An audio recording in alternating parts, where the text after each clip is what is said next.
Okay, so I guess I'm on. Am I there? Am I there? Is anyone else there? Greetings and salutations, everyone. It is 5 p.m. Eastern Standard Time where I am in Georgia on Saturday afternoon. It's afternoon where I am. It may be something else where you are. I'll give it a moment here to give people the chance to get in. Of course, I am without LPH because she has to sit with her dad, my father-in-law. She has to sit with her dad right now because of the obvious reasons. Many of you are aware, of course, that he has dementia and needs to be monitored. And so she's been encouraging me to just go ahead and come on and do the live by myself because typically we do it together, as many of you are aware. But we had to skip several weeks, and then for the last couple of weeks in a row, I've just been doing it by myself. So hello, everybody. Hope you're having a good weekend. The great one of the big toy shows is going, right? Great Ohio or something. I know Justice Curry said he's there. I forget if he said it was the Kane County or the Great Ohio. I think it's Kane County, right? Somebody will tell me in the comment section that Justice Curry said he's there right now. And of course, one of the bigger shows in the United States. So let's see. Saturday Morning Fan is here, as well as Blue Splash. Hope that your day is going well. And I know there's a few other people that they may be listening and not able to chime in. Greetings to everyone. Yeah, Blue Splash confirms it's the Kane County, which Justice always goes to. Justice Curry is how most people know him. Is there a lot of interesting things. I know Pixel Dan was talking about, not at that show, at another show that he attended. He saw an ALF store display, but the vendor just brought it and wouldn't sell it, which is a like saucer that the doll sits in. But that was a store display. There may not be any others that exist. And Robert is here. He says, why not do a live stream while he sleeps? Because he don't sleep. The medication doesn't work. He's up all day and all night. So there you go. Blue Splash at Maryland Toy Expo is November 1st. Really good Eastern show. Okay. Yeah, there's a lot of stuff coming up. And of course, you know, in Atlanta, in the Atlanta area, the big ones for us are Toy Atlanta, Joe Atlanta, and Joe Fest are some of the largest shows that dedicated specifically toy shows, not like ATL Comic Con, which on a personal note was really kind of disappointing because, you know, we went there, we got press passes and we went there and we filmed and tried to make the best of it. But I mean, you're looking at like 400 or 500 vendors and it looks like a flea market. Not even a flea market. It looks like an arts and crafts show. And they have the nerve to call themselves a Comic Con, and they've only got like 5 comic vendors. It's just doesn't make any sense. So we found that rather unimpressive, even though it's a huge show. And there are people who enjoy that sort of thing, and that's fine. But we like seeing a lot of vintage merchandise when we go to comic shows, record shows, toy shows. We want to see a lot of vintage stuff. We want to see things that you never see or that we haven't seen before. We want to see the history. And you don't get that when people are selling hot sauce, popcorn, and like wood burning crafts, you know. And Pastor Rick is here. Glad you could make it today. And and that's mostly what you saw at the ATL Comic Con. Again, it's just not our bag. And a lot of people half-ass cosplaying. There was some people that looked pretty decent, and most of them it was just they just dressed up. It wasn't anything major. It wasn't like you see in the advertising. You know, I don't want to tear them to pieces, but I didn't care for the show. Robert wants to know about the poster behind us. Actually, that's from the Batman. That's the Riddler. That's the new Riddler from the Batman. in the background. But yeah, of course, again, so LPH is not with me here. We went to the flea market today. We went to the flea market today, and we did have some good fortune, actually. She got a lot of vinyl records. I got a vinyl record. We got CDs, and we found a display table, a really good display table. Blue splashed like the Joe Lanta. Yeah, Joe Lanta was is a really good show. So is Toy Lanta, and by definition, of course, Joe Fest, which is not associated with Joe Lanta or Toy Lanta, but it's an equally sized show with a lot of vendors, a lot of vintage merchandise. It's pretty good stuff. Pastor Rick made a donation to the channel. Thank you, Rick. He gave us something to help with the cats. I do appreciate it. Here, I'll give you a treat here really quickly. Hold on a second. We get this screen sharing going. You ready for this?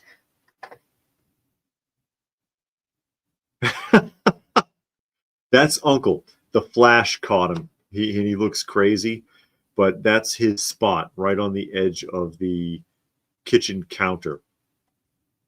Right on the edge of the kitchen counter. That's where Uncle likes to lay out for most of the day. He's kind of adopted the kitchen, in the new house. He likes to just hang around in the kitchen all day, and then at night he lays in the doorway to our bedroom. But there he is, looking surprised by the flash on the camera. So again, thank you, Pastor Rick. Very much appreciated. Every little bit helps. It goes a long way, you know, because caring for them, I love caring for them. It is expensive. It is expensive, but you know, it is what it is.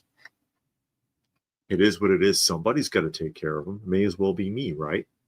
And I know somebody's going to ask, yes, I do have the crown. Somebody asked me at the flea market. They recognized us and asked about the crown at the flea market. Like, oh no. No, I'm not. I don't wear this everywhere, okay? I don't wear it everywhere. Usually just to shows. Usually just to shows. When I go and I film, I may wear the crown for any of the conventions. For any of the conventions. But I don't just walk around like this all day. How make way, you peasants. Oh no. Oh no, we can't get away with that. Not in modern day society. I don't know, actually. There probably could be people that could walk around like that all day. And nowadays, who would notice? Who would notice? Walk around like this. I'm the king. I'm the king. Like on Jerry Seinfeld, the guy who was the king on, he was the king in a commercial. It was the king in a commercial. And I think it was for like a rent-a-center type place. I'm the king. I'm the king. And everybody kept trying to figure out where they knew him from in that episode. Yeah, Jerry the King Lawler, Saturday Morning Fan brings up Jerry the King Lawler. And King Harley Race was another one that always had a crown with him. Up until Hacksaw Jim Duggan stole it from him. Reminiscing about a lot of the vintage wrestling. My wife and I have actually been watching a lot of the vintage wrestling spots, like Saturday Night Main Event and Survivor Series and stuff like that from the 80s. We'll watch 70s and 80s vintage wrestling shows and promos. They're actually a lot of fun. And as an adult, you find yourself understanding better some of the characters that you overlooked as a child while you were mesmerized by like these huge loud wrestlers. Like, for example, Ultimate Warrior had a great look. He was in really fantastic shape, had a great look. Not a good ring technician, and actually other wrestlers, they complained about him all the time. All the time. Yeah, Saturday Morning Fan brings up King of Cartoons. Pee-wee, I have cartoons for you today. Yeah, he was classic. He was classic. And Greg is here. He says 80s WWF was the best. Yes, the golden age of wrestling, the pinnacle of, I mean, I think society peaked in the mid 80s and slowly dipped and dipped and dipped until the early 2000s, like 2006, 2007, and leveled off. And it's been a flat line ever since. And Robert made a donation to the channel. Thank you, Robert. Thank you very much, Robert. I appreciate that. You know what? For that, I'll give you another picture. Hang on a second. Let me pull this up. Everybody's favorite cat, Hobo. It's Hobo, everybody. Thank you, Robert. Again, go. I mean, that's almost a bag of cat food. I buy 30-pound bags at a time to feed our felines. We got 13 we're taking care of right now. That is Hobo with his tongue sticking out because he has no teeth. And here is Hobo. You ready for this? This is going to break your heart. Hobo, when I found him, that's Hobo when we first found him in that picture. That's how he looked. He was filthy. He, a lot of what you're looking at in his fur were scabs, deep scratches and cuts, and some of them were infected. He was in horrible condition. And, you know, brought him in the house. He was scared to death. He wasn't strong enough to fight me picking him up and walking off with him. Being a feral cat, he was a feral cat. And gave him a bowl of food and he could barely eat it. It's like, what is wrong with this cat? No freaking teeth. No teeth. I don't know how he lived that long, lasted that long, but he lasted long enough to end up with me and wind up looking like that. You couldn't even tell they're the same animal. It's incredible. And Greg says, yes. Well, where were we? Oh, no, I'm sorry. Axel Foley is here. He says, mid-80s, we peaked. Good point. I concur. No kidding. No kidding. Yeah, everybody loves Hobo. Everybody loves Hobo. But yeah, you wouldn't even tell it's the same animal. And he was so close to death, the vet wanted him to be put down. Never listen to your vet, folks. They were like, no, he's too far gone. So one of the worst cases of ear mites I've ever seen. He's got an infection in his eyes, and a stomach infection, intestinal worms, no teeth, feline HIV. He had feline AIDS, which is not the same as human AIDS, but he had the feline version. He had all infections in his fur from all the cuts and everything, fleas. He was in horrible shape.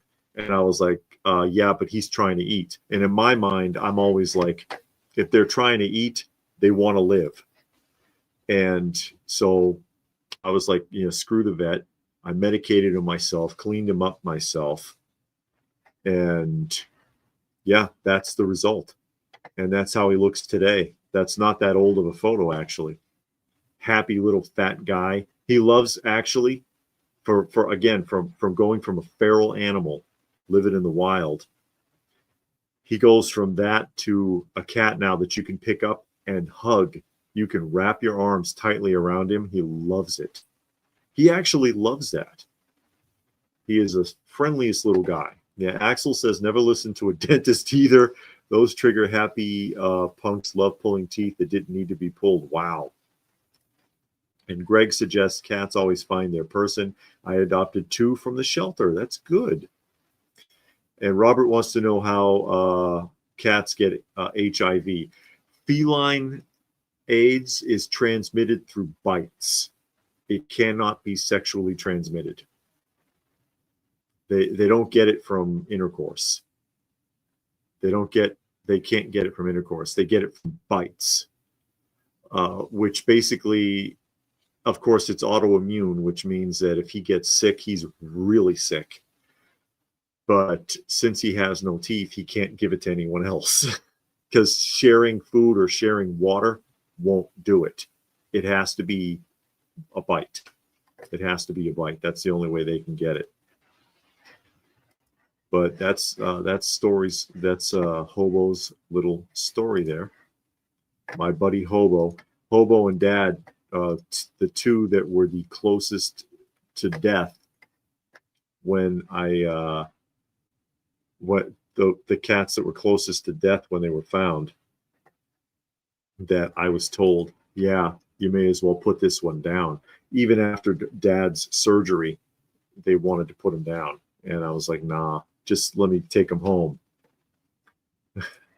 Just let me take him home. I'll take care of him. And when I got him back after his surgery, he perked right up. He just didn't want to be at the vet anymore. I don't blame him. I wouldn't want to be there either. Which, like I said, he needed an operation because he had a tumor that was killing him. And that's why he looked so pathetic. Poor old Dad. And he's the same way as Hobo now, bouncy and happy and perky. They're fantastic. And we just went down a deep rabbit hole with cats, and we're supposed to be talking nostalgia. And I had brought up the wrestling. My wife and I'll talk about the flea market here in a little bit better detail in a minute. We were talking about the wrestling because my wife and I have been watching a lot of the vintage wrestling. We love it. It's fantastic. And when you were a kid, and when I was a kid, I looked at guys like, Andre the Giant and Ultimate Warrior and guys like that. And I'm like, thought they were so impressive and thought other people were just lame. And now looking back, Andre, not that impressive. I'm sorry. Definitely not Ultimate Warrior. You see what I'm saying? Blue Splash wants to know, can we still send packages to you? Absolutely. You all have the P.O. box, correct? Ought to have the P.O. box ought to be on any video. I can post it here really quickly if anybody would like to see it. Because, yeah, sometimes people send us stuff to the P.O. box. A lot of times people send stuff to the cats. They send cat treats or cat food and things like that, which is fantastic. It does help. It helps a lot. Let me grab the P.O. box here and I'll put it up for you. Because, yeah, we did move, but we still have the same box. We still have the same box number. And I'll throw it up here. But looking back, I'm finding myself appreciating. Here's the P.O. box. Appreciating other characters that I never paid any mind to when I was younger, like adorable Adrian Adonis. That guy's hilarious. And man, he takes some huge bumps, man. He hits the ropes. He flips out all over the place and ends up splashing on the floor. It's incredible. Or George the Animal Steel, another one who's just hilarious. It's the goofiest character, but man, he is locked into it. He is locked into it. And it's just fantastic. Robert says UPS doesn't allow him to send to P.O. boxes. They want physical address. Yeah, but you can use the address of the street address of the post office, and FedEx and UPS will ship to it. So instead of P.O. box, you put the street address of the post office itself and then put number 426. Let me see. Let me see. So it would be like this. I'll type it out. I think it's 1007 Green Street.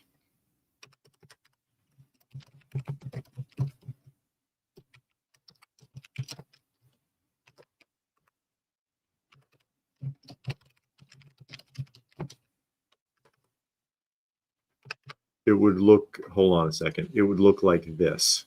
I'll put it up on the screen. And Cheeseburgers is joining us. Glad you could make it today. That's how it would look written out. And I'd done a video on that a long time ago, actually, because the problem with UPS and FedEx is they want a physical address. That is the physical address. And they go to the post office every day anyway. They'll just drop it off at the post office. Rarely will they refuse if they have the post office's physical address like this. But that's how that would work. I find myself being impressed by even Jimmy Hart. Jimmy Hart took more bumps than most of the wrestlers that were in the ring. He took more bumps than like the British Bulldogs. It's crazy what they did to that guy, throwing him over the top rope to the floor, throwing people on top of him, all that stuff. And it's like, wow, that's impressive. And Legends is here, says he's happy I'm online. Me too. Robert says he's sending something. He says, I'm ready to send something. Next time I'll be sending something your way. Well, I appreciate it. But that's the standard addresses, standard P.O. box, and then the physical address if UPS or FedEx were to be used to send something. And that would apply to anybody with a P.O. box. You use the physical address of the actual post office itself. And that's how the UPS or FedEx would identify a proper location instead of just utilizing a P.O. box. But again, taking a look at some of these guys now, people you didn't think about before, and I'm like, wow, they really put on a hell of a show. Or Honky Tonk Man. I couldn't stand Honky Tonk Man when I was a kid. Now I get it. I'm like, yeah, this guy's actually pretty clever. I do appreciate him better now, watching it as an adult than when I was a child, and just didn't understand what I was looking at, I guess. Robert's asking about Andre. The thing about Andre is, and I'm not trying to tear the guy apart, but he was either A, in a lot of physical pain, or B, drunk. And you can see it if you're paying attention. Even his earlier stuff from the 70s, if you look at like New Japan, he basically lumbers around the ring, staying close to the ring ropes because he uses it like a guardrail while he walks. And he has like 3 or 4 standard moves that he always does. He's either going to choke you, put you in the corner, and back his butt up into you, or sit on you. He really doesn't do anything. If it's a tag match, he's not even in the ring 60 seconds before he goes back out and just kind of leans on the ring post. And like I said, he's either drunk or and he had a lot of problems with his lower back most of his life. So he's either drunk or in pain. So he really can't do anything. And so watching him in the ring, it's like, wow, he really doesn't do much except walk back and forth and push somebody down or stand behind them and squeeze their shoulders. He doesn't do much. So it's really, from that perspective, it's really not that impressive. Blue Splash, like the Powers of Pain, Warlord of Barbarian. Yeah, absolutely. Saturday Morning wants to know who I like better, 80s Sting or the Crow version. I kind of liked the WCW version, but of Sting. But WCW started off good, I thought, but their writing just got so bizarre. It got weird. I mean, for God's sakes, they had RoboCop come out to the ring. They had Chucky. They had Jay Leno in a wrestling match. I mean, give me a break. Give me a break. I mean, WWF used to roll out some weirdos, but they didn't really get involved. You know, like Cyndi Lauper, actually. She did the typical manager type stuff, but she didn't really get involved too deeply into what was going on in the ring. Cyndi Lauper was kind of annoying, actually. Yeah, that's right. Greg reminds us Trump also. Trump always loved that stuff, and he was involved quite a bit. I know some of the original WrestleManias were filmed at Trump Plaza. He was always into that. They would mention him a lot too. What's his name? Jesse Ventura, who also I didn't appreciate when I was younger, and now that I'm an adult, I like him a lot better because I get it now.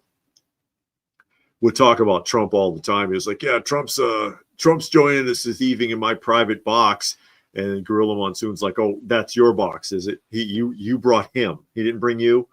And stuff like that. That used to go on. Robert wanted to know when I stopped watching WCW. I stopped watching WCW when they brought Chucky out. I held out that long. When they had Rick Steiner being threatened by Chucky on the Jumbotron, I was like, no, I can't do it anymore. This is too much. This was too much. I couldn't do it anymore. Eric is here. He says, did you happen to see Sideshow's reveal of the premium format statues of Karloff, Frankenstein, and Bride? I saw the Frankenstein. I didn't see the Bride. I did see Sideshow's Frankenstein. They have it with and without soft goods. Is that correct? And Paul is joining us. And Blue Splash said Chucky from Child's Play. Yes, the puppet on the Jumbotron threatening Rick Steiner. And he's screaming at the Jumbotron from the ring. And I'm like, oh, give me a break. This is just it's too far out there. And the problem is that they had people that were in charge, like Eric Bischoff, who didn't know anything about the wrestling business and didn't care. They would have been a lot better off if, honestly, they had turned it over to Bobby Heenan. He would have kept it alive because he loved the business. He loved the business. But yeah, I had mentioned the flea market. We had gone to the flea market today and had some really good luck. My wife got a big stack of vinyl records that she picked out of some bins. I don't have them with me. I did get one record, though. I did get a record. Check this out. Oh, yes. Oh, yes. Get funky with Disco Star Wars. Oh, my God. I love it just for the cover. Just for the color. Best $2 I spent all day. Oh, yeah. Get funky. Get down and boogie. To start, even though this, all the artwork really looks like it's from the 40s Flash Gordon, not from Star Wars, but, whatever. I'll take it. I'll take it. Yeah, Greg says classic. It is, isn't it? I love this kind of stuff. And I'll even listen to it because, as you know, we love our vinyl records, and we do have record players, a lot of records, all that kind of stuff. I love it. We also came across a lot of CDs, and she got tons and tons of CDs today, and I got a stack of CDs as well. The guy, he wanted $1 a piece, and he was willing to swing a deal for if you got bulk. And I mean, she beat me to it. She got like the Beatles White Album and the Rolling Stones anthology, like box set CDs and stuff. And I'm like, oh, hell. Robert says he got the Tomy Enterprise refit Knight Rider recently. And I got was the classic Rumors Fleetwood Mac. And keep in mind, our musical tastes are all over the place. We don't have a specific genre. Some American Beauty, Grateful Dead.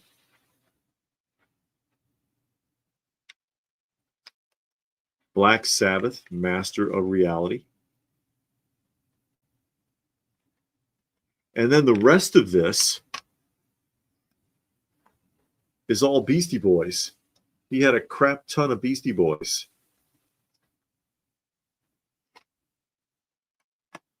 And I was just like, yeah, just let me grab all of those. Because why not? There's the original. I had this on cassette when I was a kid.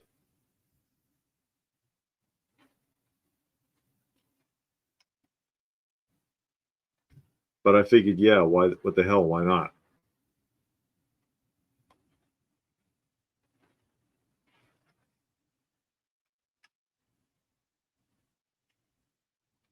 So I grabbed all of that. Saturday Morning wants to know if I have any 80s cartoon-based records.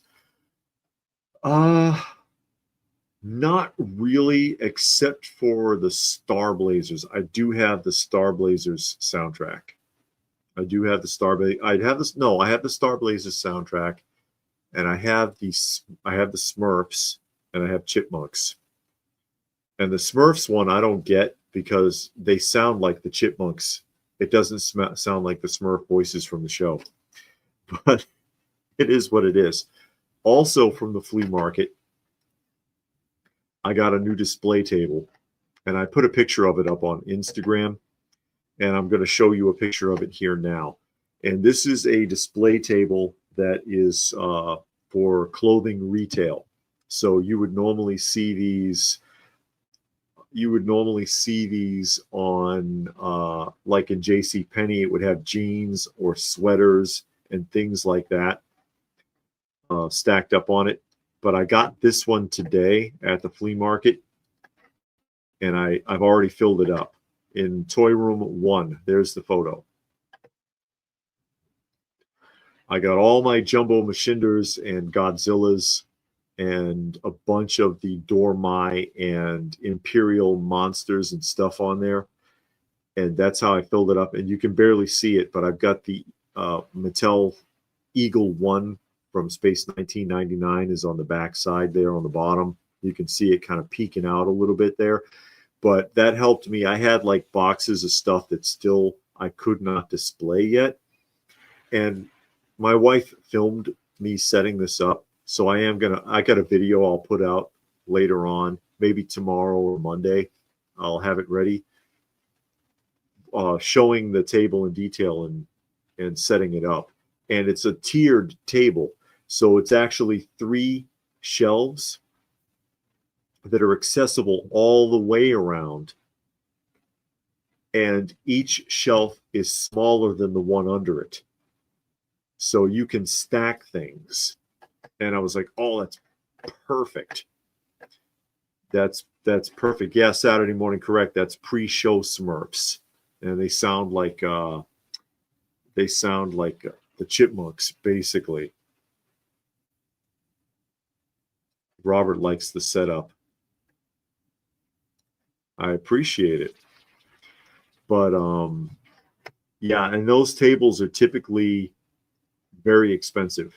All of that display stuff, all those racks and shelves, and even and stuff that we have in this that we use for display in the toy museum can be very expensive. But we fortunately have been able to find all of it really pretty cheap from store closings or from situations like at the flea market where I picked up that table today. Because if I were to buy that table at retail with tax, it'd be about $300. Those retail displays are not cheap. But I was like, oh man, yeah, this is perfect. I'll take it.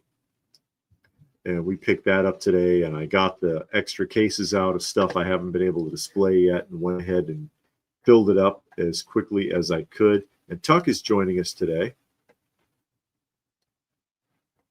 Glad you could make it. Blue likes the unique displays. Yeah, and for us, the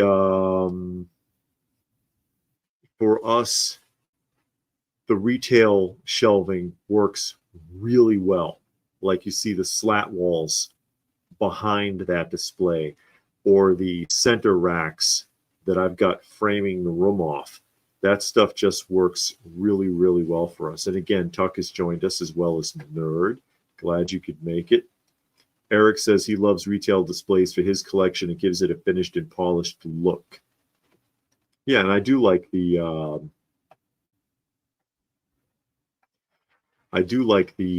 way that it all comes together. Although it often causes people to mistake us for being a toy store, where they look at us and they're like, hey, where's your shop located? And it's like, yeah, there is no shop. We have sold in the past. Rarely. I've set up at shows occasionally to get rid of overflow, or, you know, threw a couple of things on eBay or whatever just to get rid of it.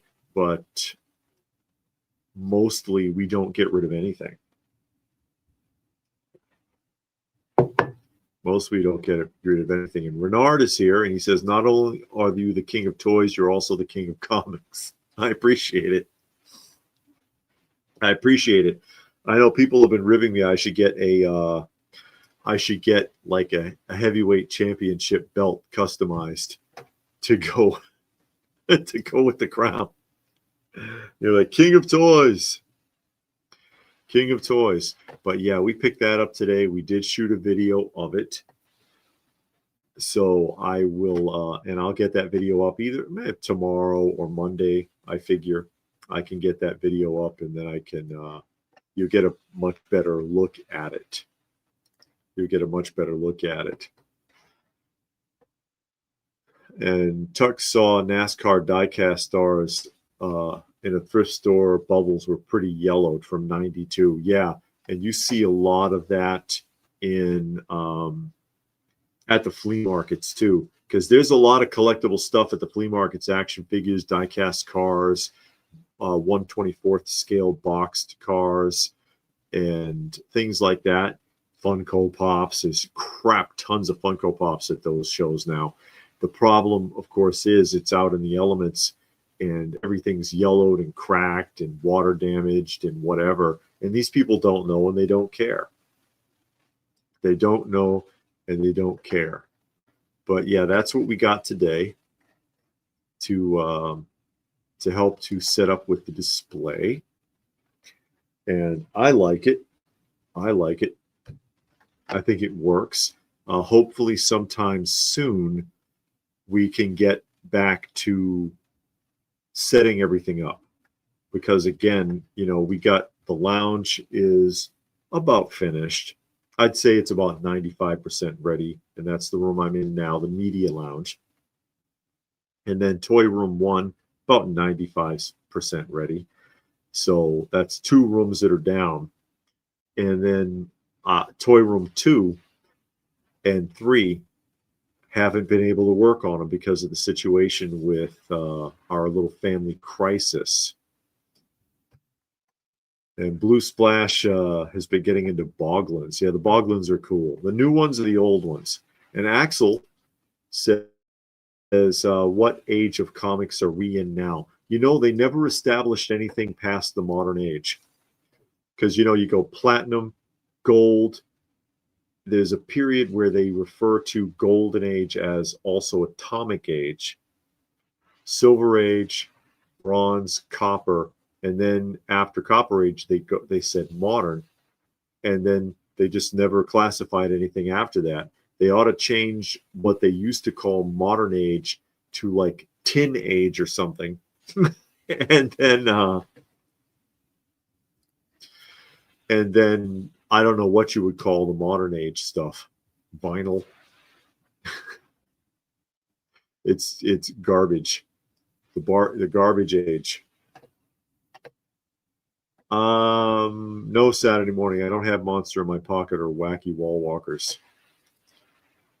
Renard, it doesn't matter, Renard. He wants to know, okay, if I call you the king of nostalgia.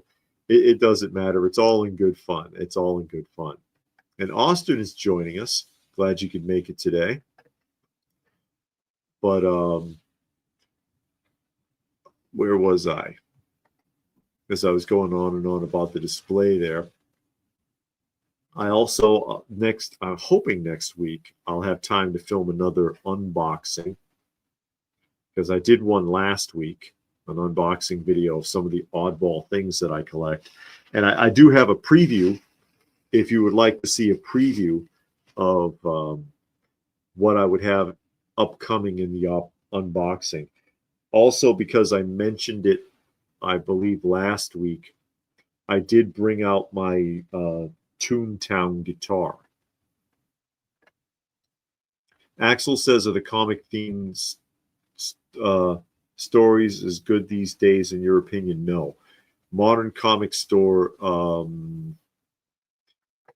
modern comic stories they're unimpressive. And I've noticed that the closer you get to where we are right now in our era, the less dialogue there is in the books. And then people are like, oh, well, that's because the artwork is telling more of the story. Not true.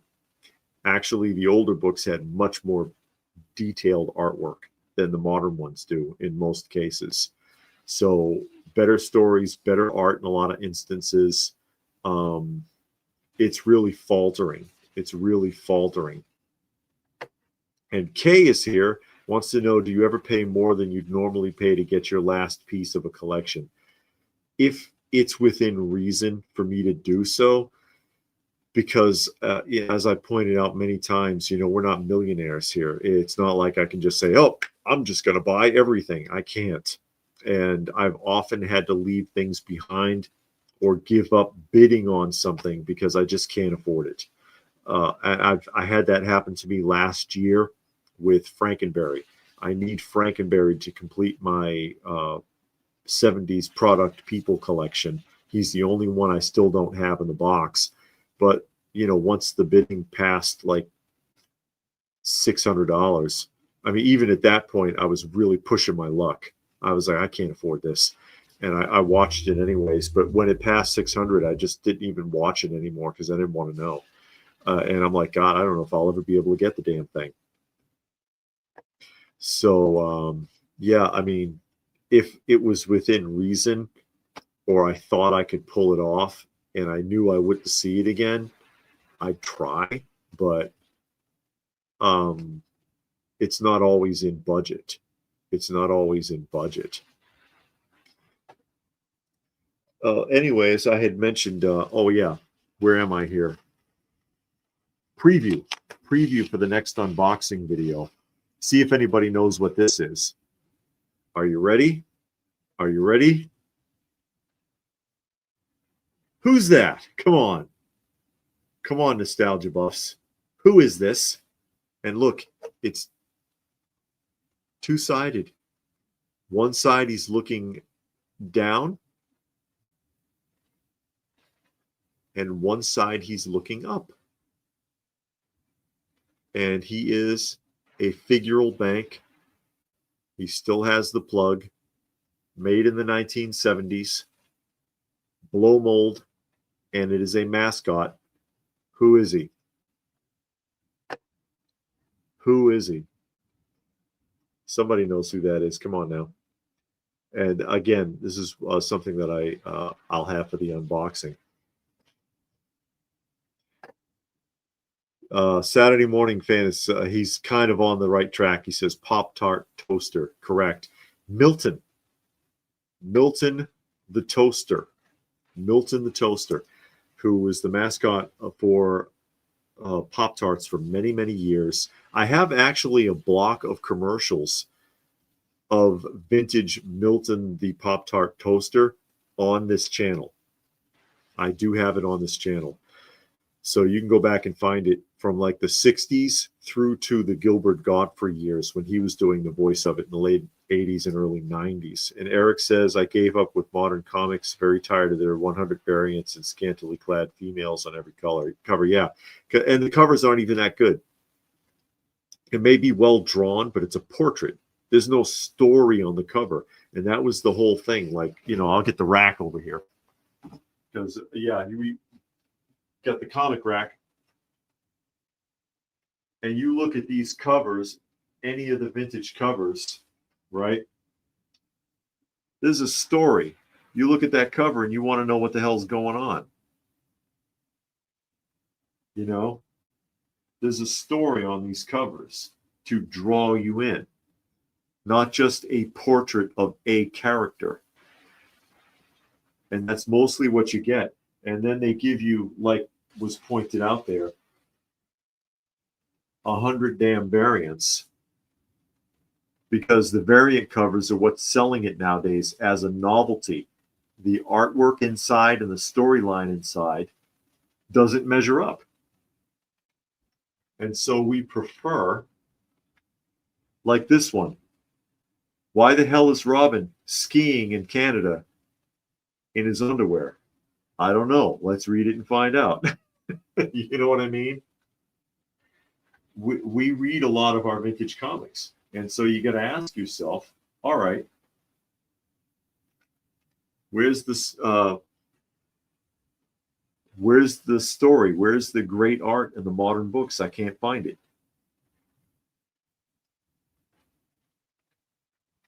Can't find it. Yeah, Kay says it hurts, but sometimes you have to call it as it is. I had to pass on the last figure in a set because it got too expensive. And that happens to me all the time because, you know, I get to a point where a lot of the stuff I'm trying to collect, it can be so expensive, it just does not make any sense. It doesn't make any sense. I'm like, no, I can't. I just can't jump off and buy this. It's like the Brave Star. I'd love to be able to finish my Brave Star set, but the further up the line you go, or the deeper in the rabbit hole you go with Brave Star, there's some really seriously obscure carded and boxed figures that most people don't even know exist. Like the book and record one. There's not a record, excuse me. He comes with a cassette tape, like, you know, the infamous GI Joe figure Tripwire, and he's orange, and he comes on an orange card with a cassette tape. They did that with Brave Star. It'd be great if I could find one, but I'm not going to pay damn near $2,000 for it. You know what I mean? I would love to have one for the Brave Star set, but that's just, it's insane unless I just luck up on one for cheap. And that's not so easy anymore with so many people looking for this kind of stuff really to flip a lot of times. And I'm not opposed to that. I get it. You know, these dealers, they got to make their money. I'd rather see a collector get it first, but, you know, it is what it is. It's just the name of the game. That's what Saturday Morning says. Covers used to be trailers for the issue. Exactly. This would draw you in. You look at the cover and you're like, wow, what's going on with this story? And you might be encouraged to buy it and read it. And these people worked hard on that stuff. They worked hard on it. And the closer you get to where we are right now, it's harder and harder to find a decent story. It gets harder and harder to find a decent story. And that's just unfortunate. It's unfortunate the way that worked out. But what are you going to do? Yeah, Blue Splash said some collectors can just throw down thousands on muscle mutts all at one show. Yeah, and you see that. I often see things at shows, and I'm like, oh man, I wish I could do it. I wish I could do it, and I just can't. I just can't. I got to walk away. And yeah, that's unfortunate. It's just the name of the game. We can't have everything. We can't have absolutely everything. I wish we could. And I know a couple of collectors that are like that are like, oh, if I want a line, I find it all and buy all of it at once. And it's like, yeah, but, you know, these are people that can afford to do that. Most of us can't. Most of us can't. This is all that we have. My wife and I collectively, it's taken years and years and years and many, many deals and buying out lots sometimes and selling the extra and, you know, whatever. It's many, many years, a lot of planning and just being realistic. Like when I went to the last Joe Lanta, I had a bundle of animation cells I was bringing down there to work a deal with somebody, or else I probably couldn't have afforded to go shopping. You know, I probably couldn't have, but that's, you know, though they were cells that I didn't want. So it was okay. And yeah, you're always going to see stuff that you're like, oh, damn it, I wish I could do it. I wish I could do it. And you just can't. And especially certain lines, like I said, I had mentioned the Brave Star. Things get so expensive. Or like I've mentioned this one before too. I've got the Pillsbury Playthings series. Okay. The Pillsbury Playthings. And one of the playthings is Uncle Raleigh. And the finger puppet is about that big, like 2 inches tall.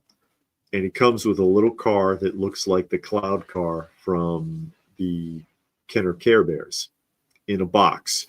sealed in the box, well, man, you know the bidding is going to go over $1,000 almost in a heartbeat. If it turns up, the one turns up every couple of years, every 2 or 3 years on eBay, and it goes for insane money. But I've got almost everything from Pillsbury Playthings except for that and a couple of obscure pieces. And the pieces I'm looking for aren't even that expensive, but they just rarely ever come up. Like I need Poppy. I have Poppin' Fresh, the puppet, and I need the Poppy puppet that matches it. And if it turns up, it's probably worth like $50 if I can find one in the box. But then Uncle Raleigh, for some reason, $1,500, $1,700, $2,000. You know, the bids just go nuts because for whatever reason you can't find it. I can grab Poppy here or Poppin' Fresh if you've never seen it. Kay says I have a great collection as it is. The planning is working. We try. And plus we enjoy what we have anyways. You can't sit there and just curl up in the fetal position and die because you couldn't get that one piece you wanted. You know, it's okay. It's okay. Another day, maybe. And if not, well, I have a lot of nice stuff and I enjoy it. My wife enjoys it. We enjoy our collections. We enjoy each other's collections. We're happy for each other. I'm thrilled for her when she finds something fantastic. You know, we're not jealous of each other. Yeah, the Blue Splash, he says, life's too short, too much jealousy out there. Exactly. Axel said some sellers probably know what the rare, hard to find last in a set is and charge accordingly. Oh, of course. There are things, certain things that are grails for a lot of people, and you find them all the time, and it doesn't make sense why it's so expensive because you really see a lot of them. You really see a lot of them. So it's like, let me see if I can find the Poppy Fresh here, and I'll show you what I'm talking about, and I'll share the image with you. Because I'm looking, I've got the Poppin' Fresh. It's the Pillsbury Playthings line. And again, most of the Pillsbury Playthings stuff is not very expensive.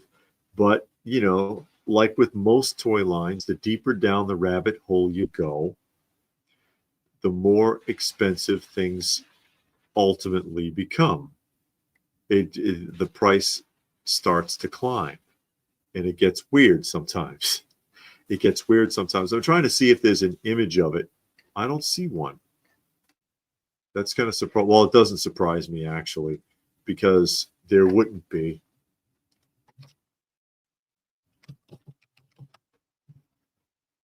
There wouldn't be. No.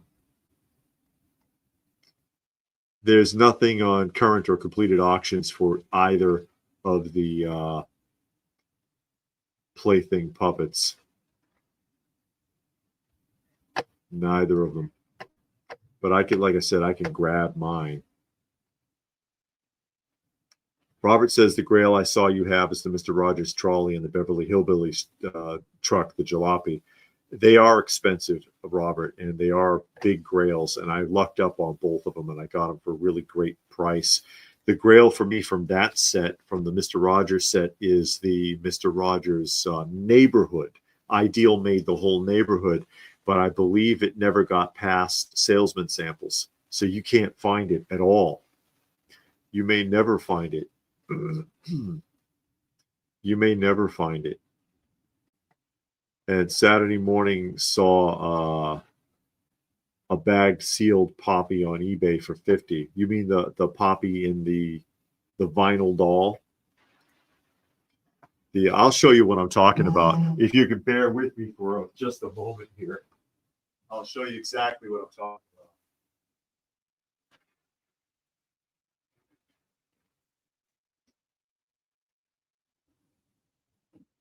See, here we go. That's the Poppin' Fresh puppet. See, he's inside of a can, and it's the head from the vinyl figure. And you put your hand up through the through the bucket, and he's the puppet inside, cut like he's coming out of the tube.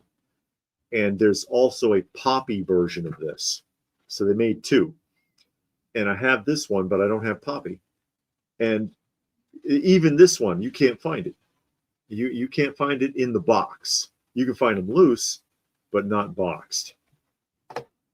But most of them, they're not that expensive. Like if I found this Poppy, she should be around $50, you know. But like I said, there are certain things in the series that are ridiculously expensive. That, like Uncle Raleigh, I had mentioned earlier, can be insanely expensive. Robert's surprised I never got the ride on Battle Cat. That's, you know what? I see those at shows a lot. We saw one at the last Joelanta.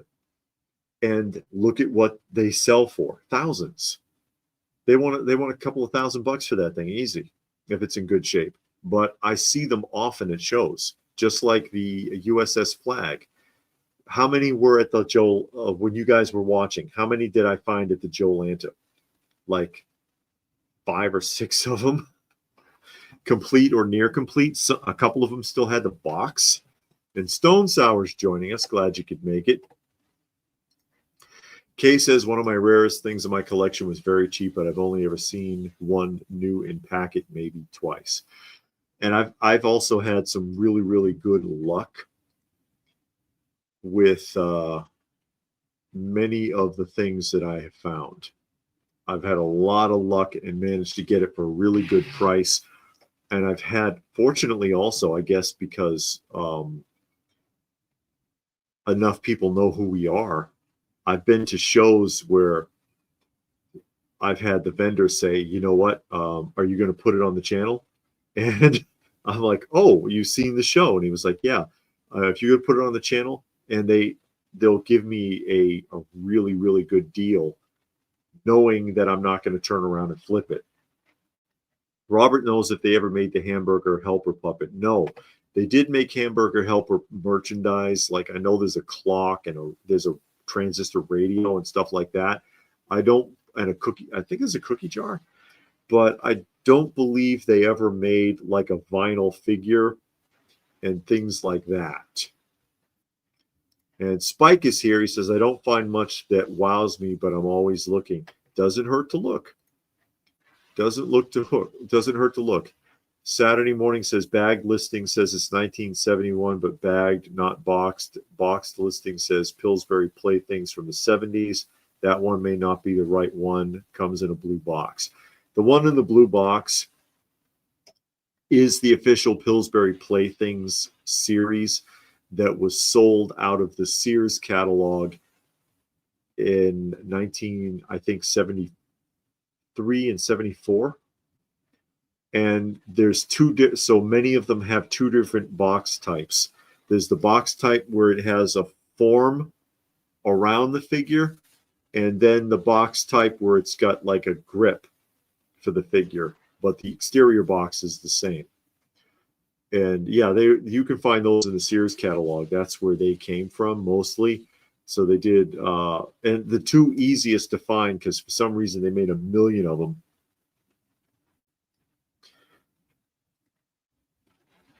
They made 1 million of them was Poppy and Pillsbury, the regular Doughboy figures, Doughboy and Doughgirl. Those are the ones they made. So many of them, and that's why you can still find them even today, factory sealed, right out of fresh from the 70s. And let me show you what I'm talking about here. Here's a pair of them, and I'll show you a picture real quick, just pulling it up on the internet for demonstration purposes. Here's a standard auction from eBay selling the pair.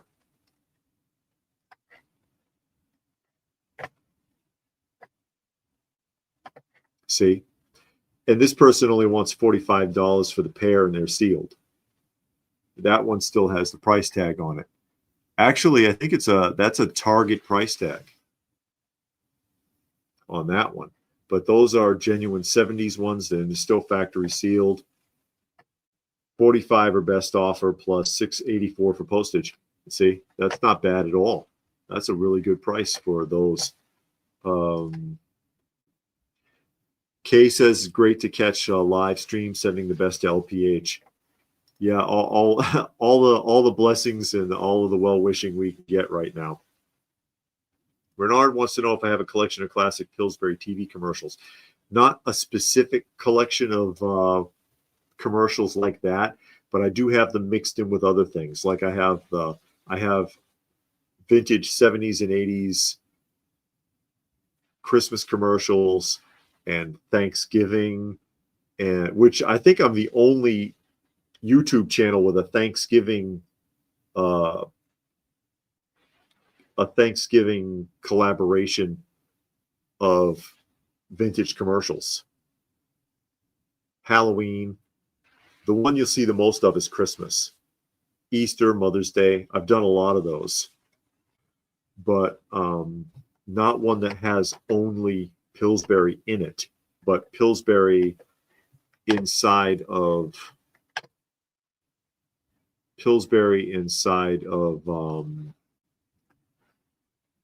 other commercial blocks, shall we say. Let me see if I can find an example of what I'm talking about here. See, here's the 2-pack. Hold still. Here's a 2-pack. If I can get it to open. Because for some reason now it's acting up. And then it opened the wrong damn thing.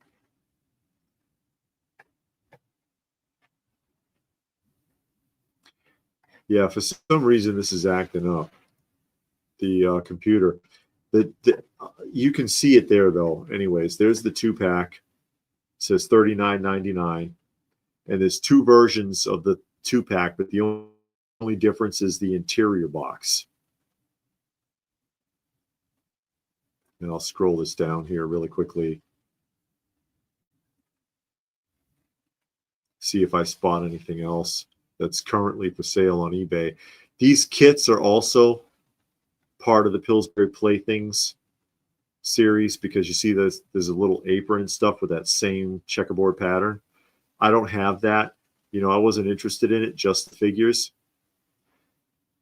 There's another 2-pack. Most of the vintage stuff, it's really not that expensive, surprisingly, but there are a few that'll throw you for a loop. When you see the price, you'll be like, there's no way. Nothing else, really. Oh, there's the house. I have this. I have this set. And it's a really nice, I like it. It's a really nice set. I'm into this, all of this advertising stuff anyways. Mine is still sealed. This one's been played with, you can tell. And those are the little 2- and 3-inch finger puppets. Not a bad price for these. Robert wants to know how big they are. The Pillsbury Playthings vinyls are usually in the 7 to 8-inch range, and the finger puppets are 2 to 3 inches. Robert thinks I'm the only one doing holiday commercials. Mostly people do Christmas. There's a handful of Christmas commercial blocks up on YouTube, but I've gone as far as doing like Mother's Day, St. Patrick's Day. Yeah, Mother's Day, St. Patrick's Day, Thanksgiving, and Easter. I think I'm the only one on YouTube that's done it. But nobody, you know, I don't have that kind of traction where like millions of people are going to see it for whatever reason. But they're good and they're fun to watch. They're fun to watch. Yeah, Saturday Morning says they don't even play Snoopy's Thanksgiving on TV anymore. Apple owns it. You have to watch it on through one of their services. Apple owns the rights to all of those Peanut specials now. Unless you buy it on disc, which I would recommend. I've got all of that on disc, all of the original holiday specials. I love those. I grew up with that stuff.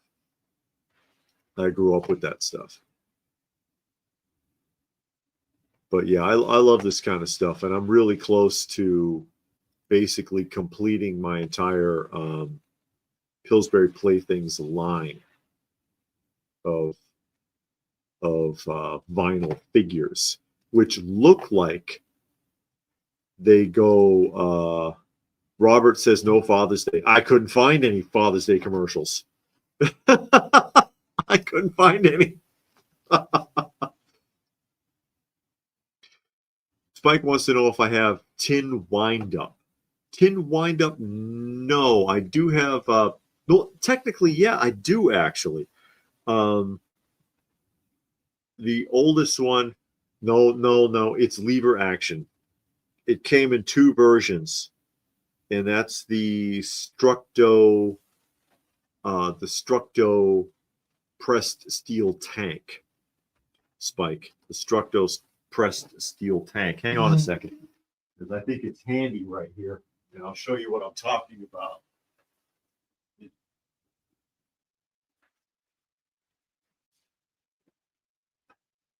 It's this piece. It's actually the oldest toy that I have. It's by Structo. It's all pressed steel. It's not tin litho. It was made in 1935, and it's a clockwork lever action tank. It was also, I believe, key wound. And the key wound one is the one that you normally find if you're looking for this. But this one is the lever action, which is what this is. And so you wind it up like that.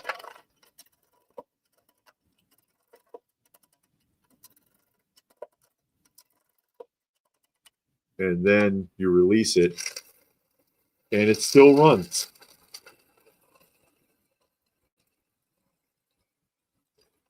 That still works. And in working condition, these can be quite expensive.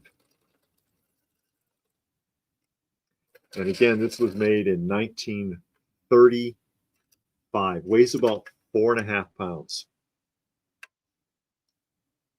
1935. So, yeah, oldest toy I have in the collection. Almost an antique. It's got to be 100 years old to be an antique. Blue Splash is getting close to finishing the Tick line from Bandai. That's mostly very affordable. The old Bandai Tick series based on the cartoon show. Great, really fantastic toy line. And Trevor Toon likes the tank. Thank you. I got this at a retro toy swap for really cheap. One of those deals where I don't think dude knew what he had. And I'm like, oh my God, the damn thing works. You've got to be shitting me. It's a fantastic toy. I love this kind of stuff. I mean, I love all toys. I appreciate toys, and I appreciate the whole history of it. And the other one that I have that's pretty old is I've got the I do have a handful of older toys, you know, going back to the 60s and even the 50s. And I've got the tin litho Neptune tugboat, and it's fully functional. It's fully functional. I do have other wind-up things, like I've got the wind-up Raid Bug that was an advertising mail-away piece, which is pretty cool. I do have the tugboat. I wanted to do a video short on the tugboat. I know you got me running back and forth here now. That's okay, though.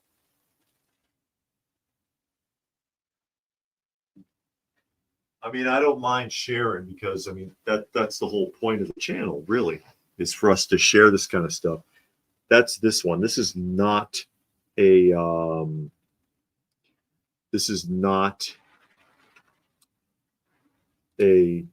wind up.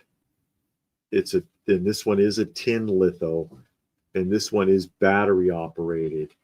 And usually these don't work. Okay, it's a bump and go. So if it goes to the edge of something, it will back up. Okay. And it rocks. You see how that rocks back and forth? And it whistles, and it drives on the little tires. So it rolls around on the floor and lights up and makes all kinds of freaking noise. And works like this.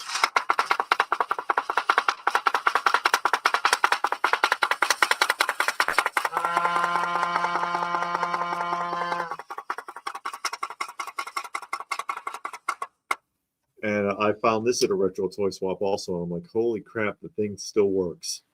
Usually these don't work, or the litho is just scratched to death. It's all ripped off.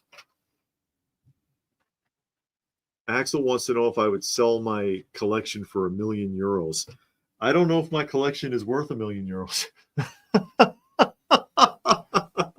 Oh, you want to buy it? I suppose if I got €1 million, I could just go around and buy everything back.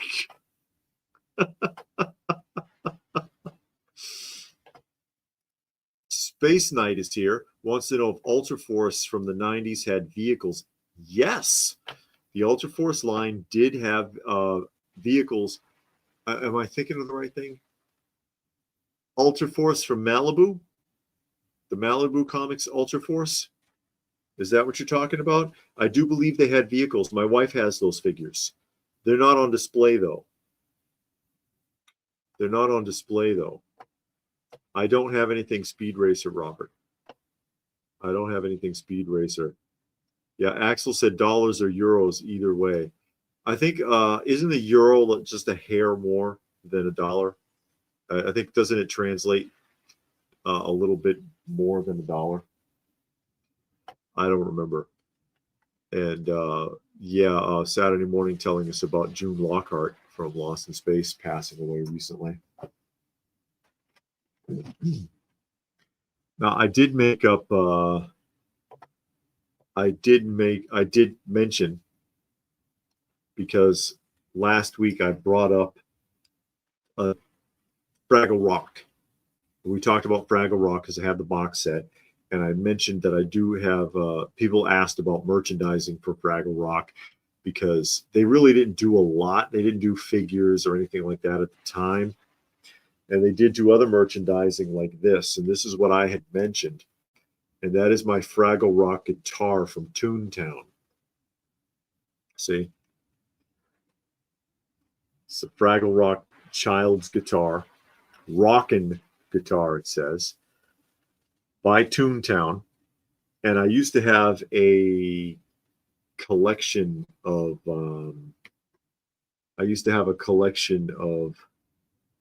Toontown toy guitars like this. And this is all I got left. I had also the Muppet Babies banjo. I had the Dukes of Hazzard. And you can't find these carded.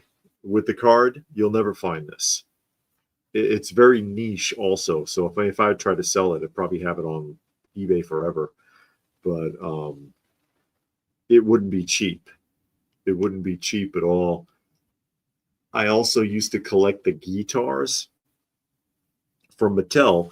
And if you're not familiar with what a guitar is, they used to come in a box and it would have a picture on it like Popeye or Bugs Bunny or something. And there were no strings. It had a little crank. And you would turn the crank and it would play music. That's a guitar, GEE-TAR. And Mattel made those. And I had a whole collection of boxed guitars, and I had a bunch of Toontown guitars. And those were part of the collection that was stolen from me, unfortunately. It is what it is, but I wanted to show that because it came up last week. Robert wants to know what they were. Fraggle Rock were Muppets. They were Muppets. Fraggle Rock. And again, I used to have those, and some of them can be amazingly expensive because they also did like Kiss. They did the Village People.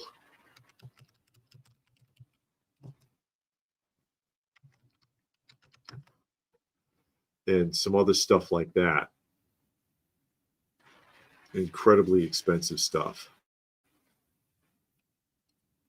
incredibly expensive stuff now to try to find. Which is just one of those unfortunate realities. As far as, let me see here, who was asking me that? Space Knight wants to know how many vehicles Ultra Force made. Off the top of my head, I only remember 2. I could be wrong, though. There could be more. There could be more than 2. But that's what I remember off the top of my head. And Delroy is here. Oh, yeah, he says he's amazed that Doctor from Fraggle Rock was also the Tourette's guy from the Boondock Saints. Boondock Saints. Fraggle Rock was a fun show. Fraggle Rock was a fun show. I also brought out my other guitar because I don't have a lot of that kind of stuff left. Again, a lot of collection stuff that I lost once upon a time. That is my Romper Room guitar. And it's a functional guitar from Romper Room. I have the tambourine also. I showed the tambourine I just got recently as part of an unboxing. And yeah, this is more stuff, not worth a fortune, but because it's Romper Room, and Romper Room is kind of being forgotten about. It's kind of fading away. But I like it. I used to watch the show. I kind of remember the show. Okay. I kind of remember the show. But barely. I should probably go back and watch a couple of episodes just for the hell of it. But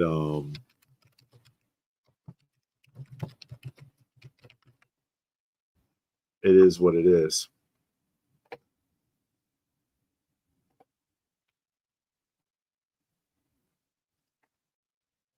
Who remembers the name of the clown? Because you have Doobie, and what's the clown's name? Who knows what the clown's name is from Romper Room? I found this at an antique mall like a year ago. I found it at an antique mall, and price to sell, it was super cheap. I was shocked how cheap it was. I think it was like $10 or something, if I remember correctly, and it was on sale that day. Robert wants to know how big the Fraggles were. Yeah, Smurf size is more accurate. But he asked if they were kind of Smurf size, roughly. They were tiny. They were, they could go in and out of a mouse hole.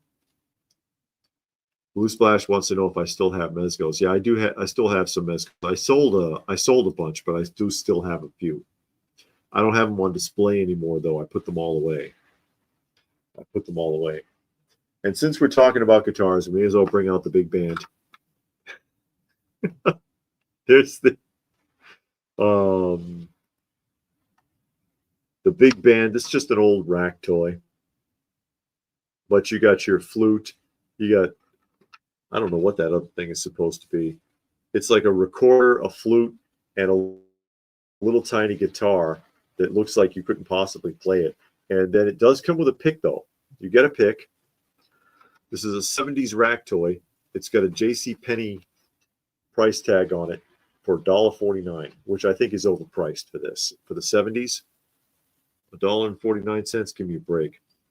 1976 Gordy International Toys.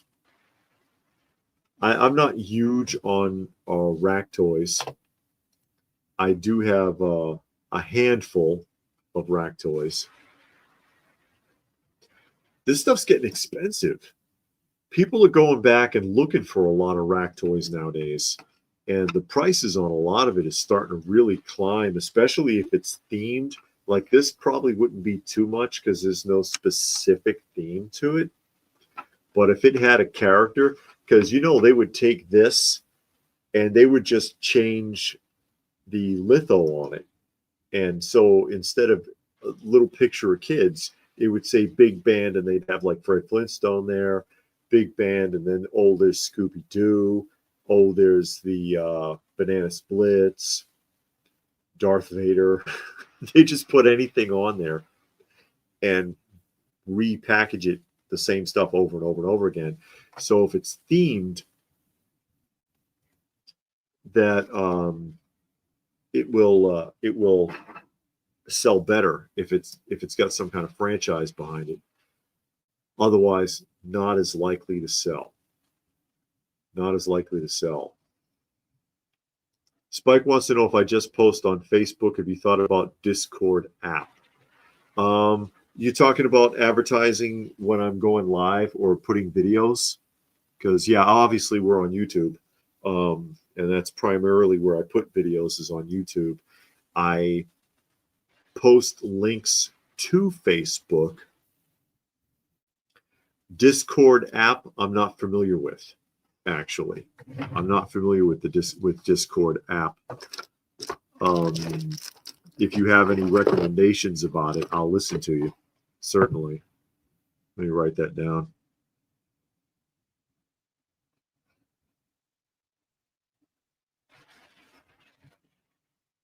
Yeah, I'm not familiar with Discord app. I can't paste links to, and I see links is here. Glad you could make it.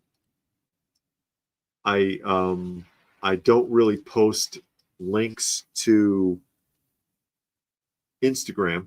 I am on Instagram, and I put images up, photos up, things like that. But most of the time I find that links don't work, so I don't bother. But I do put them on Facebook, but I don't think it works very well anyways, because I don't think anybody in Facebook's paying attention. That if I put a link up in like 10 different groups, hey, a new video, hey, I'm going live, I don't think 3 or 4 people are coming to take a look. You know what I mean? Spike says it's like an old school chat. Link said Burger King. No, Burger Kings, Toy Kings, Nostalgia Kings. I do have Burger King merchandise. Burger King was my place growing up. I didn't have a McDonald's near me.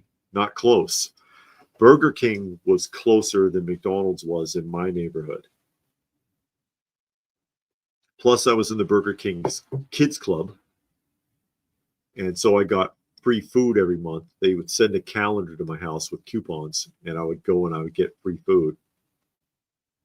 And I do have some vintage, and I mean vintage, 70s Burger King prizes, toys, the little Frisbee discs, and the piccolo, little flute they had shaped like a pickle with a Burger King stamp on it, and things like that. I have the Knickerbocker Magical Burger King doll mitten box.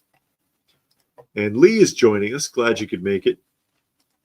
Links says Discord's a social app. You can go, or you can create a server for you and everyone here in the toy collecting community. I can look at it. Robert says to be careful. Twitter and Facebook have horrible people always insulting each other and trying to ruin people's lives. Yeah, I do see a lot of drama on Facebook. That is true. And I try to keep this channel away from it. You know, I don't want to, I mean, everybody has their opinions about everything, and that's fine, and I don't care. But I try to not delve really into the realm of politics or social things in this channel. You know, and just keep it nostalgic and just keep it lighthearted. And you can talk about anything else, because we all need an escape from it. Something my wife and I talk about a lot. We need a place to go. We need some place to escape, to get away from the reality and get away from the rest of the world, because it'll crush you. It'll wear you out. You have to deal with the real world all day, every day. And sometimes you just need a freaking break. So, you know, vintage toys, vintage comics, vinyl records, vintage television shows, commercials, movies, all of that kind of stuff. Cats. People get me going about my shelter cats all the time, and that's fine. I don't mind that at all. Saturday morning invokes the Sweet Pickles bus, games and comics. I remember the Sweet Pickles book series. I do remember that. I think we have some of those because we do also have a collection of vintage children's books. Not on display, though. Not on display and not down here. I would like to be able to put in a bookshelf down here. I don't know if that's plausible. If we have space. Yeah, Lynx says kitties. I showed some pictures earlier. I showed some pictures earlier. Lee remembers the Burger King pullback cars. Not that I ate the burgers. Yeah, we talked extensively about poor Hobo. Hobo's doing fine, though. He's not in any distress. I showed a couple of pictures that I have on the computer here of Hobo and of Uncle. Uncle in the kitchen looking insane. I'll put it back up here real quick. Let me share that with you guys. I love them all. I love the cats. I love taking care of them. There's Uncle. Was an outdoor feral. He was actually a mean bastard. He is the sweetest cat ever now. He used to terrorize the neighborhood. I put up a cat video last week because people were asking. I don't know if anybody saw it. But yeah, he was awful. He would chase every cat out of the way. He would run them up trees. He would chase them up on the porch. But he decided he wanted to come inside. And there's rules. You cannot be in the house and fight or tear up furniture or spray. And spraying is when a cat pees on things to mark territory. Can't do it. You do any of that, you go out immediately. And he learned quick. He figured it out and decided, okay, I really, really want to stay in the house, so I'll be good. And he's been a sweetheart ever since. Custom God said he watched the cat video. I'm glad somebody saw it. But yeah, a lot of people have been asking. And I was like, yeah, sure, I could put up a video showing the cats. Because again, we're taking care of 13 right now, 5 in the house, and the rest are outside. And one of them is a new feral who's been coming around, a female. But there's old crazy Uncle laying on the kitchen counter. That's his favorite place in the world. And then once more, Robert says his videos seem to be about toys, movies, cats, murders, and politics.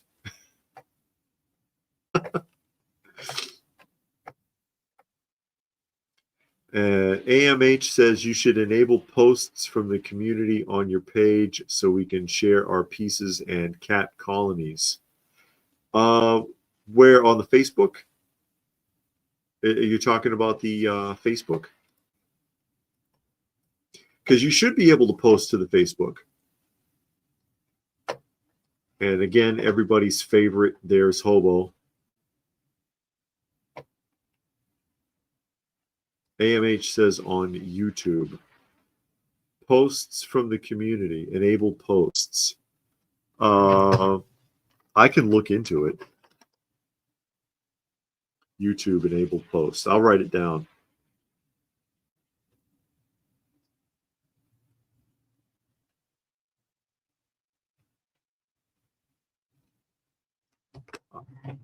They say it's under community. Like I said, I can look into it. But there's Hobo after, tongue out because he has no teeth, poor little fat monster. And then there's Hobo when we found him.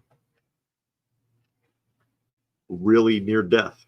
And again, the vet wanted to put him down.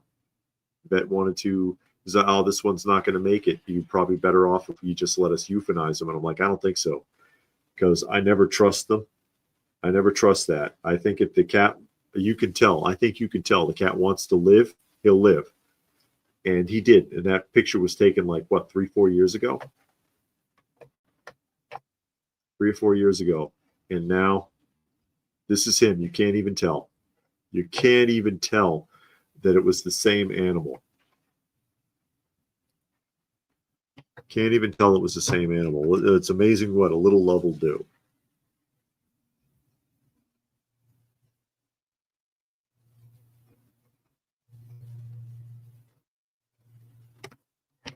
Yeah, he's a sweetheart. I love Hobo. I love Hobo. I love Dad. I love all of them. I love all of them. We enjoy taking care of them, my wife and I. And AMH says, bless you for being a protector and caring for the kitties. I know it's not easy and at times stressful and draining. Yeah, it gets expensive and it can be stressful and it can be heartbreaking too. A lot of you are aware Speck died some time ago. One of the feral outdoor cats. He had been TNVR'd. They all are, but he's not one that was really approachable. But he died badly, and that really hurt me. I know he suffered, and that just bothered me to no end. I hate seeing it. I hate seeing it. But yeah, we do our best. We do our best. And Lynx wants to know about the father-in-law. Not well. Yes, he still has the HIV, Robert. Talking about, again, Hobo. Hobo is feline AIDS, which is not really the same as human AIDS at all. It's transmitted through biting, and it lowers their autoimmune, so their immunity. So if they get sick, it's really bad for them. But no, that's not something that can really be cured. So he still has it. So I just have to watch out if he gets sick, and I'll, give him special care, or pay more attention than if another cat was sick. No, Robert, other animals cannot catch it. Other people cannot catch it. Only cats. It does not catch the humans. They can only transmit it to each other and only through bites, not through sharing food or water, not through sexual contact or anything like that, or scratches or anything. Just biting typically is what's going to do it. But like I said, Hobo doesn't have teeth, so he's not a threat to any of the other felines at all. So yeah, it just means that it was just more incentive for me to keep him healthy and make sure he's fat and happy is all that is. But yeah, it can be a lot. It's expensive, food and water, and not the water. I clean their bowls daily and give them fresh water constantly. But food, litter where applicable, taking care of, pest treatments for like fleas and ticks, especially in season. If they get intestinal worms, which happens from time to time, any veterinary visits, it gets expensive, but it's worth it to help them to enjoy their lives and be happy and healthy. AMH has one in a crate in their garage that they brought from their job. Oh, yeah, I remember reading your comments. Someone shot one of your cats. That's right. That's awful. Somebody shot one of the cats. AMH, I remember your comment from that video, from the recent cat video that I put up. And Kay Munin is joining us. Says they had missed some of the show. Yeah, I've been on for about an hour and a half, roughly. I'll stay on for a little while longer, and then I'm going to move along because I don't want to leave my wife alone. Someone had asked earlier about Lynx. I believe it was you, wasn't it? About the father-in-law. Of course, my wife's father has dementia. It's really bad. It's really bad, and he's staying with us while we try to find a placement for him because he does need 24-hour supervision. He's really a danger to himself. He has to be observed 24 hours a day, and he doesn't sleep, and the medication doesn't work. So I'm burning fumes, sleeping 3 or 4 hours a day, just trying to watch out because he's up all night. He's opening doors. He's trying to leave. He's setting the alarms off. Thinks he's going to hitchhike home because apparently his house is down the street and not 250 miles away. Because his mind doesn't understand. His mind doesn't understand. And you can't make him understand because he doesn't want to listen. Yeah, Munin says he'll have to rewatch from the live stream. It'll be here, And T. Stewart is here. He says, how's it going with the family? Have you and your wife ever went halves on an expensive collectible? Have we ever, I guess you're asking, have we ever helped each other out if one of us wants something? Yes, we've done that. It has been plenty of times where I'm at a show or she's at a show, or we're both at the show, obviously, together. And we're like, hey, Trinessa, I don't know if I can get this. Can you help me out? Or she's like, David, do you have any cash left?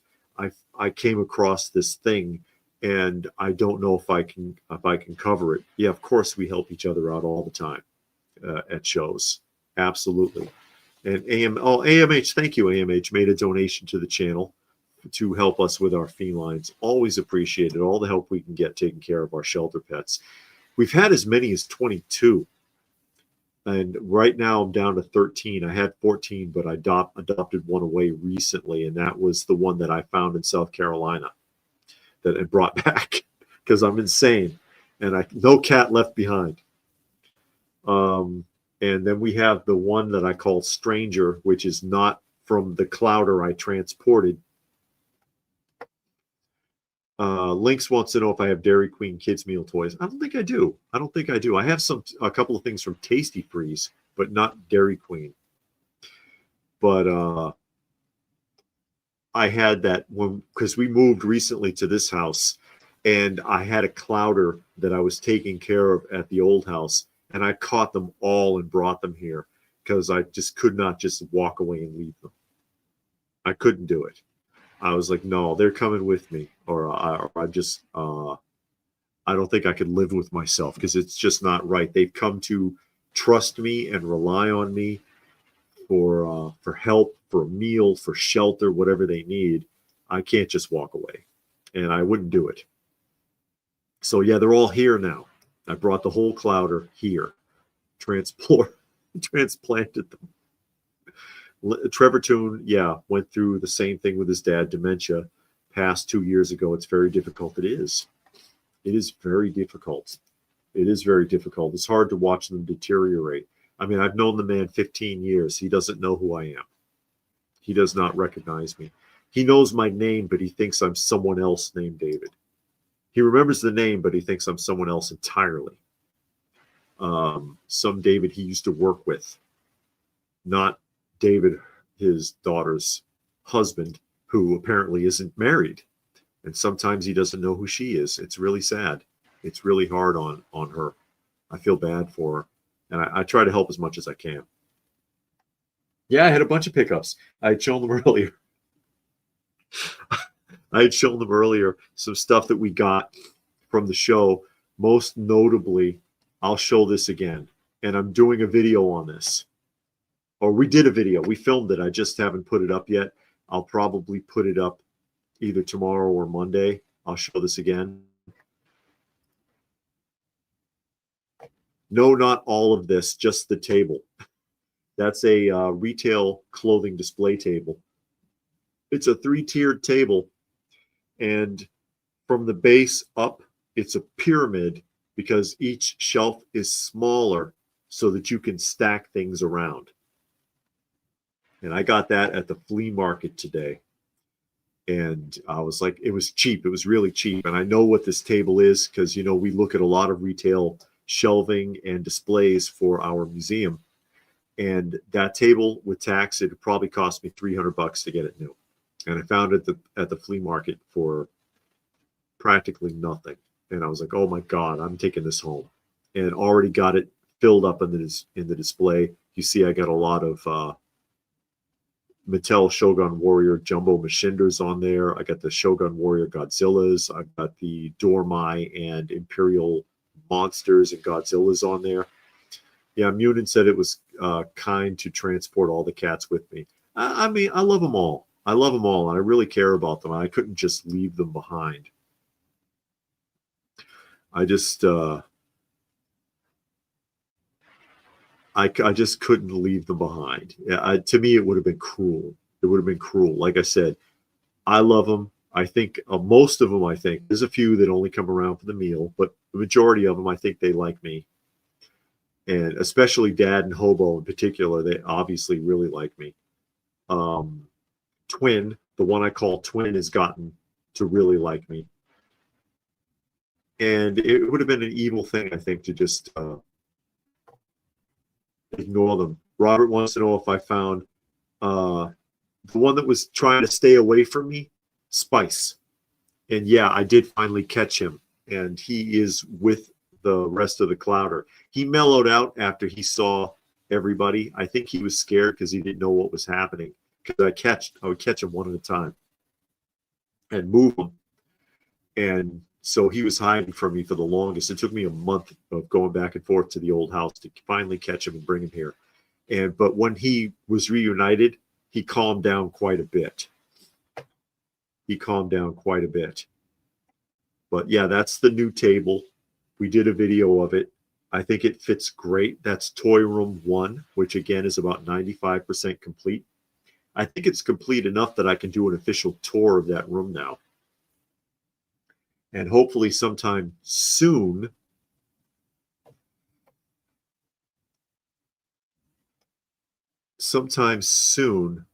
I can get started on Toy Room 2, hopefully. It's hard right now because of our having to watch her father constantly. And like I said, we're looking for a placement for him where he can be safe. But until then, it's just us. It's always just us. And, you know, it is what it is.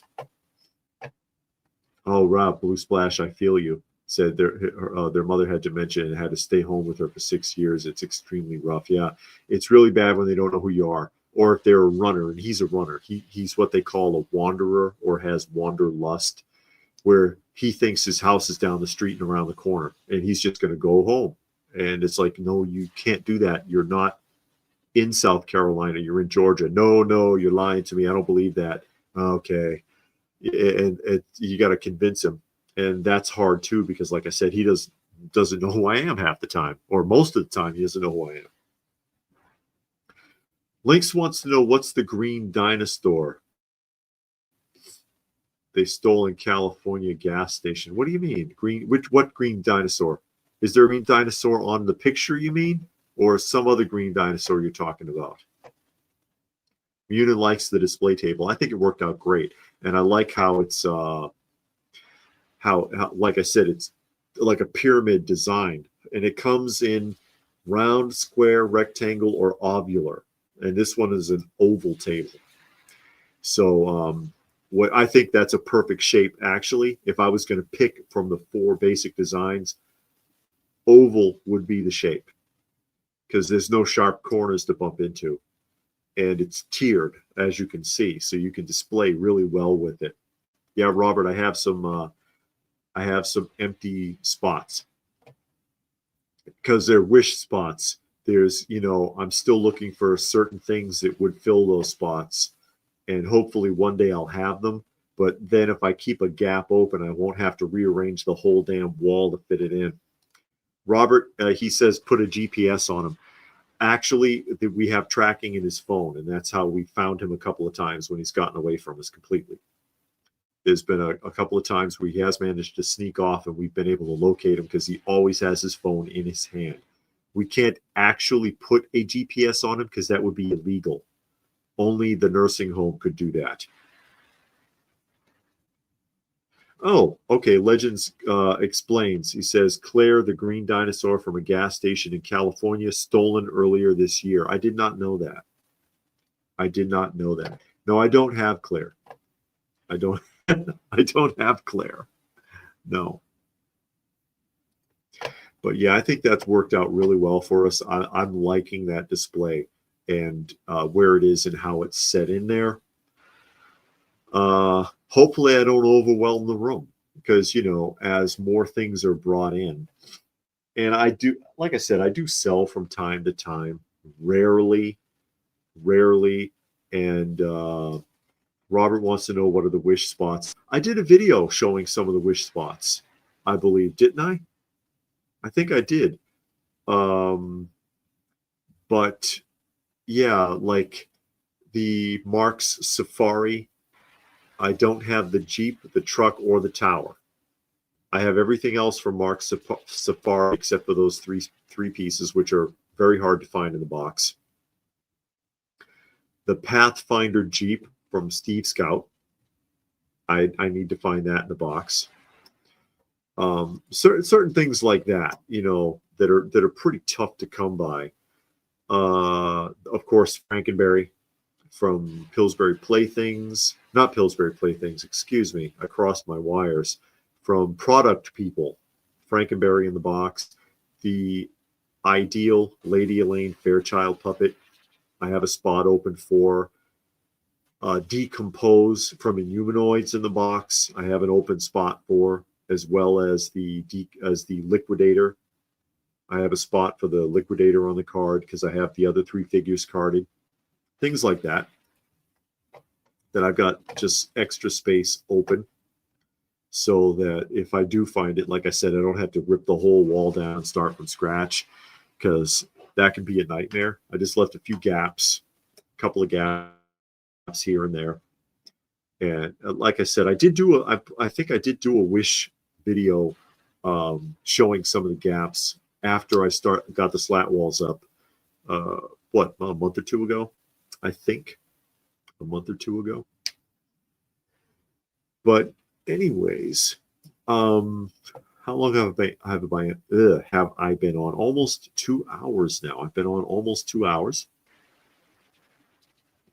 So I think I'm going to go ahead and sign off and give my wife a break. Actually, I need to check on the outdoor cats. And like I said, I want to give my wife a break. So I'm going to go ahead and start signing off. I wanted to say special thanks, of course, to Pastor Rick, to Robert, and to AMH for making donations to the channel to help us out with our felines. It means a lot to us. It means a lot to us that people want to reach out and just help us that way with the shelter cats that we take care of. And like I said, I love them all and I enjoy helping them. So thank you guys. Thanks for everybody else for joining us here this evening. Hope you had a good time. And we will try to get this. We'll try to do this again sometime soon. Typically, we would do one every Saturday. But like I said, with the situation with her father, it's been difficult. But yeah, we'll still try to get on. So I'll see you all again sometime soon.